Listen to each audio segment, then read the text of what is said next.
Metode penelitian hukum. Topik ke-49 dari 70 topik. Cara pencarian bahan-bahan hukum melalui internet, bagian pertama. Pemanfaatan internet dalam penelitian hukum. Internet memberikan andil yang cukup penting bagi peningkatan mutu suatu penelitian hukum normatif. Bahan-bahan hukum yang biasanya hanya tersedia di berbagai ruang perpustakaan konvensional, sekarang sudah dapat diakses secara mudah melalui internet, dengan tersedianya cyberspace yang menyediakan cyber library, perpustakaan yang ada di dunia virtual. Cyber library memiliki lebih banyak keunggulan daripada perpustakaan konvensional. Bahan-bahan hukum yang mutakhir serta pendapat para pakar hukum dari berbagai fakultas hukum terkenal di dunia dapat diakses dengan mudah melalui internet selama 24 jam non-stop. Berbagai kemudahan dan fasilitas yang ada pada jaringan internet harus dimanfaatkan secara optimal dalam bidang studi ilmu hukum. Penelitian-penelitian hukum yang mensyaratkan terpenuhinya sejumlah topik bahasan yang bersumber dari jurnal-jurnal hukum asing yang diterbitkan oleh berbagai sekolah hukum di dunia yang dulu ketersediaannya sangat langka, sekarang sudah tersedia untuk dimanfaatkan oleh setiap peneliti hukum dengan memanfaatkan teknologi information superhighway yang dapat diakses secara mudah melalui internet. Pendapat para pakar hukum ternama di dunia dapat diakses melalui internet dan jika diperlukan, seorang peneliti dengan itikat baik dapat dengan mudah mengambil copy, download, bahan hukum yang diperlukan, dalam upaya membangun argumentasi ilmiah pada suatu topik penelitian yang sedang dilakukannya. Bahkan, pada beberapa situs web tersedia fasilitas interaktif yang memungkinkan seorang peneliti menanyakan langsung permasalahan yang dihadapinya kepada para pakar terkait. Mereka akan memperoleh jawaban langsung dari pakar tersebut dalam waktu yang tidak terlalu lama melalui fasilitas email yang tersedia dalam internet. Menurut Kenny Whiston, pengaturan domain name terbagi dalam dua kategori, The Generic Top Level Domain, atau GTLD, dan Country Code Top Level Domain, atau CCTLD. Kedua kategori itu sama-sama memberikan beberapa nama yang terbuka bagi siapa saja, namun keduanya juga membatasi pemakaian nama-nama tertentu hanya pada organisasi tertentu. Sebagai contoh, pada kategori G, TLD nama-nama yang terbuka untuk umum adalah .com, .net, dan .org. Penggunaan nama selain tiga nama tersebut sangat dibatasi dan hanya diperuntukkan bagi pendaftar yang memenuhi kriteria tertentu, seperti .in hanya boleh digunakan oleh lembaga atau organisasi internasional.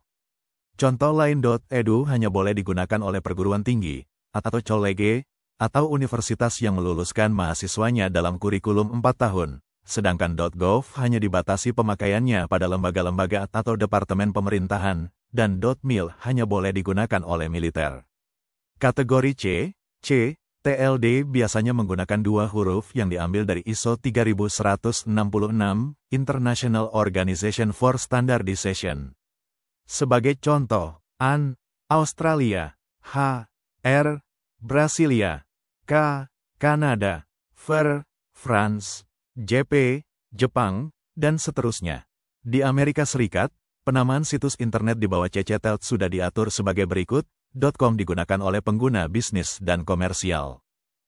.org digunakan oleh organisasi dan lembaga non-profit. .mil digunakan oleh militer. .gov digunakan lembaga pemerintah non-militer. .edu digunakan oleh lembaga pendidikan yang memiliki kurikulum pendidikan sarjana selama 4 tahun. .net digunakan oleh Internet Service Provider.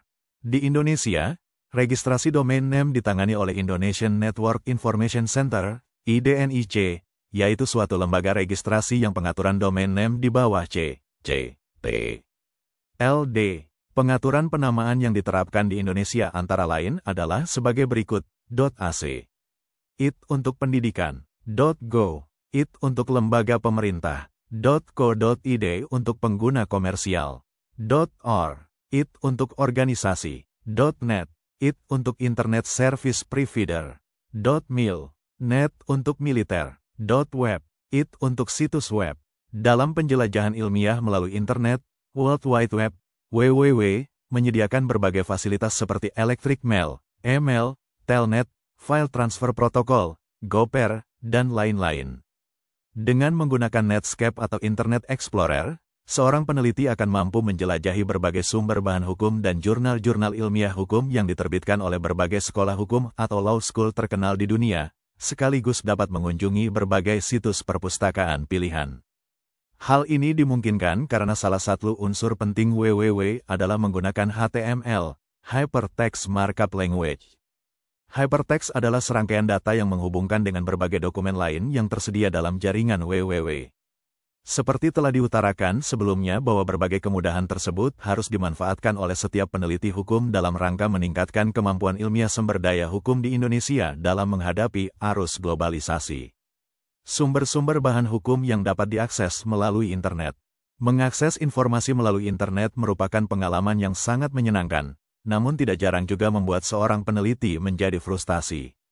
Mencari informasi tanpa pegangan pasti dapat menyebabkan never-ending search, karena ada miliaran dokumen yang dapat diakses melalui internet. Jumlah itu akan senantiasa bertambah dari waktu ke waktu. Kunci utama untuk memasuki dunia virtual melalui internet adalah memanfaatkan search engine. Untuk bidang hukum, tampaknya www.hukumonline.com menjadi salah satu sumber bahan hukum yang dapat diandalkan. Langkah selanjutnya yakni menentukan kata kunci atau keyword dari suatu topik yang ingin diteliti, misalnya dalam bidang hukum kepailitan. Dengan mengetikkan kata kunci Bang Rupci akan muncul paling sedikit 10 nama situs web yang segera dapat dikunjungi, tinggal memilih situs mana yang paling menarik.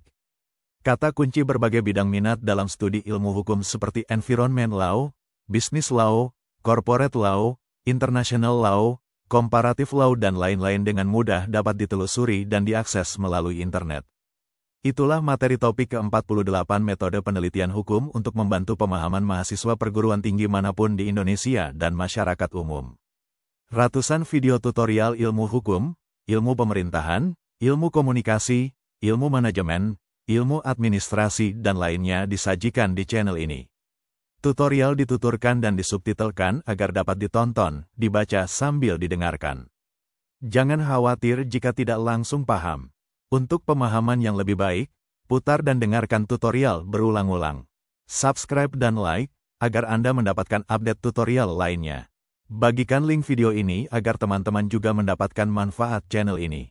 Sekian dan terima kasih. Sampai jumpa.